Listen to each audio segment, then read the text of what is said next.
Radar scientist കുസാറ്റിലെ MG Manoj കൂടി ചേരുന്നുണ്ട്. Shri MG Manoj, ഇനി വരും ദിവസങ്ങളിലും കനത്ത മഴയെന്നാണല്ലോ. അപ്പോൾ ഈ ഇപ്പോഴത്തെ രക്ഷാദൗത്യത്തിന് തടസ്സമുണ്ടാക്കുന്ന രീതിയിൽ ഈ കാലാവസ്ഥയിൽ പ്രശ്നങ്ങൾ ഉണ്ടാകും എന്നാണോ? എന്താണ് താങ്കൾക്ക് പറയുവാനുള്ളത്?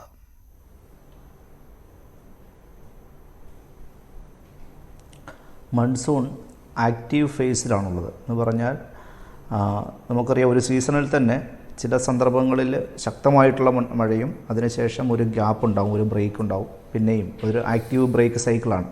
അതിലൊരു ആക്റ്റീവ് ഘട്ടമാണ് ഇപ്പോൾ ഉള്ളത്. പ്രത്യേകിച്ച് കേരള തീരം മുതൽ ഗുജറാത്ത് തീരം വരെ ശക്തമായ ഒരു ന്യൂനമർദ്ദ പാത്തി നിലനിൽക്കുന്നുണ്ട്. അതോടൊപ്പം തന്നെ ഉത്തരേന്ത്യയിൽ ഒരു ചക്രവാത ചുഴി കൂടി നിലനിൽക്കുന്നത് കൊണ്ട് ഈ കാലവർഷക്കാറ്റിൻ്റെ ശക്തി വളരെയധികം ശക്തിപ്പെട്ടിട്ടാണുള്ളത്. അതുകൊണ്ട് തന്നെ ചുരുങ്ങിയ പക്ഷം 3-ാം തീയതി